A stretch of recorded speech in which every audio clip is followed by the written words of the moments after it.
नमस्कार दोस्तों, ये कविता समकालीन समय में अल्पसंख्यक समुदाय के गुम होते वजूद के विषय में है, जिसे मैंने नजीब नाम से शीर्षित कर दरअसल जेएनयू से गुम हुए विद्यार्थी के दुख को भी व्यक्त किया है। कविता। नजीब नागरिकता का भूला हुआ मुहावरा है, किसी को उसकी याद नहीं आती। नजीब इतना आदिम है कि उसका दुख लोकतंत्र के प्रथम नागरिक के चुंगम की तरह खींच दिए गए संभाषण मेरी सरकार में नहीं अटता। नजीब संसद के प्रवेश द्वार पर उकेरे पंचतंत्र के श्लोक वसुदेव कुटुंबकम की अचानक से उड़ गई छाती है, जिसमें इन दिनों केवल जुमलों की हवा भरी है। नजीब लोकसभा के अध्यक्ष के चोर पॉकेट से गिरा होगा और उस पर घुसपैठियों को पकड़ने वाली गाड़ी चली गई। नजीब राज्यसभा में अटका हुआ प्रस्ताव है, जिसके खोज सकने को अशोभनीय बता संसद की कार्रवाई से निकाल दिया गया। नजीब बिना पास कराई हुई सांसदों की मंजूर हुई छुट्टी है। उस पर वोटिंग होगी तो आधे से अधिक संसद से नदारद मिलेंगे, आधों को नींद आ जाएगी, आधे दुम दबाकर हमेशा की तरह वॉकआउट कर जाएंगे। नजीब ईद की खरीदारी कर यात्री ट्रेन से लौट रहा होगा और पहनावे से भांप लेने वाले उपद्रवियों के हाथों मारा गया होगा। नजीब अपने 200-500 के नोट लेकर नोटबंदी की कतार में सबसे पीछे खड़ा होगा और कतार में भूखे खड़े खड़े ही उसका दम निकल गया होगा। नजीब रंगा बिल्लाओं की यदा कदा उभर आने वाली बीमारी है, जो नजीबों को इनके कहकर अपने जैसे सांप्रदायिक मनोरोगियों की संख्या बढ़ा रही है। नजीब आर्टिकल 14 और आर्टिकल 21 के बीच झूलता दिखाई पड़ता संविधान निर्माताओं का वो चंद्र बिंदु है, जो संविधान का चरित्र बचाने के लिए वहां लटका हुआ है। नजीब व्यक्तित्व निर्माण का दावा करने वाले निक्करधारी टुकड़े टुकड़े गैंग का छूटा हुआ संस्कार है, जो प्रधान सेवक के पद पर पहुंच जाने के पश्चात भी उन्हें महज एक बददिमाग ट्रोल में तब्दील कर देती है।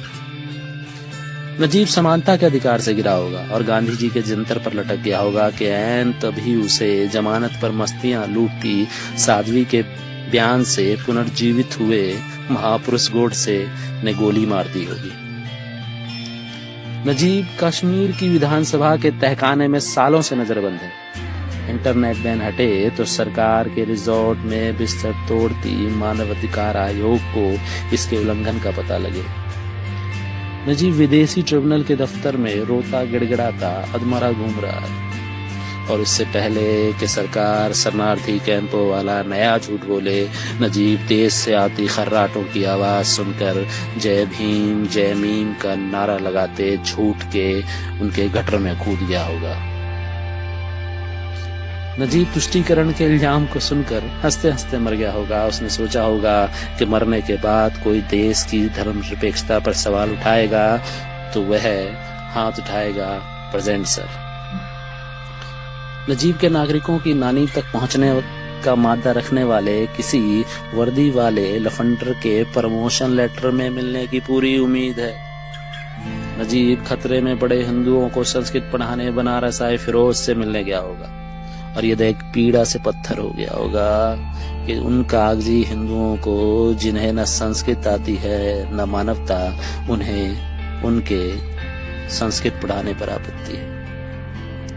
नजीब जाहिद हुसैन से मिला होगा और फिर रहमान से, और फिर तीनों जब पुलिस द्वारा मस्जिद से नमाज अदा कर लौटते 20 वर्षीय सुलेमान की निर्मम हत्या पर आंसू बहा रहे होंगे।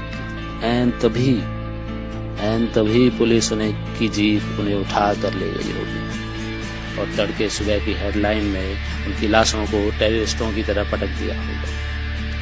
नजीब अपने परिजनों की कब्र की मिट्टी से लिपट लिपट कर बिना जुर्म के बिताई अपनी जवानी के 20 साल खो गया। नजीब समरकंद से भारत आने वाले रास्ते में बाबर का रास्ता रोकने के लिए 1526 ईस्वी में जाकर बैठ गया होगा और भारत आने वाले हर आक्रमणकारी से जिद कर रहा होगा कि जिन मुगलों की कमाई खाते फर्जी राष्ट्रवादी मेढक उनके किलों से टर कर रहे हैं, उनके लिए वे लिखित आत्मस्वीकृति दे कि हमलावर बाहर के थे या स्थानीय, मंगोल थे कि मौर्य, चौहान थे कि चंदेल, अशोक थे कि अकबर, उनकी प्राथमिकताओं में लोग नहीं, जमीन जीत लेने की सनक थी। जंग और जुल्म बादशाहों का पेशा है, जंग और जुल्म बादशाहों का पेशा है, कुर्सी के अलावा सरकारों का कोई दूसरा धर्म नहीं होता। उनमें वैसे ही दुनिया जीत लेने की विकृति थी जैसी कि आज है।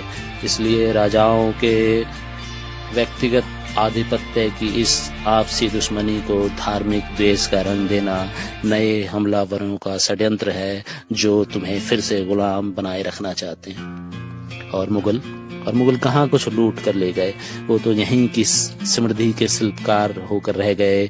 और इसलिए नजीब जैसे मुसलमानों को बदनाम करना छोड़ दो।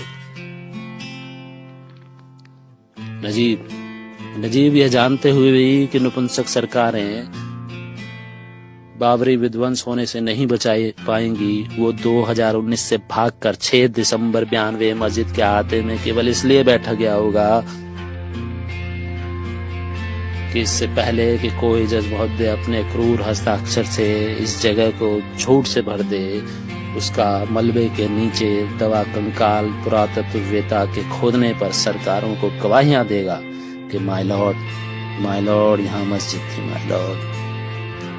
नजीब फिरोज का विस्थापन, सुहेल की बुढ़ापे की टूटी हुई लाठी है। नजीब न्यालों का बर्बर टाइपो है, नए जनरल डायरों का नरसंहार। नजीब लाशों के कारखानों में मॉब लिंचिंग से तैयार होता भय का बजरंगबली है, जिसे सत्ता के उद्योगपति खिलौने की तरह घर घर बेच रहे हैं। नजीब कितने मुकदमों, कितनी अफवाहों, कितने चरित्र हननों, कितनी बदनामियों, कितने झूठों और मानसिक उत्पीड़नों को झेल रहा है, ये कोई नहीं जानता। कोई नहीं जानता कि कितने मस्तिष्कों में पेवस्त है नजीब के मुसलमान होने की घृणा। मगर ये बात सर्वविदित है कि नजीब के लोकतंत्र में प्रवेश मिलने की कई प्रकाश वर्ष की दूरी है। उसके रास्ते के हर 10 गज की दूरी पर है किस्म किस्म के चेक पोस्ट, देशभक्ति का चेक पोस्ट, नागरिकता का चेक पोस्ट, गद्दारी का चेक पोस्ट, नमक हरामी का चेक पोस्ट। संभवतः एक दिन सारे प्रमाण पत्र जुटा वो यहाँ लोकतंत्र तक पहुंच जाएगा, ऐसी उम्मीद करिए। अब कोई नागरिक संशोधन का यह नया सांप्रदायिक बिल फाड़े, कोई फिर से चुनी जा रही बर्लिन की नई दीवार तोड़े, कोई नए गैस चैम्बरों के प्रयोगशालाओं के इन तालों को तोड़े, तो शायद नजीब उसमें से टपक कर बाहर गिरे। नमस्कार दोस्तों, मैं महाभूत। आप मुझसे फेसबुक पर चंदन राय पर जुड़ सकते हैं। इंस्टाग्राम पर मैं महाभूत 007 पर हूँ। नमस्कार।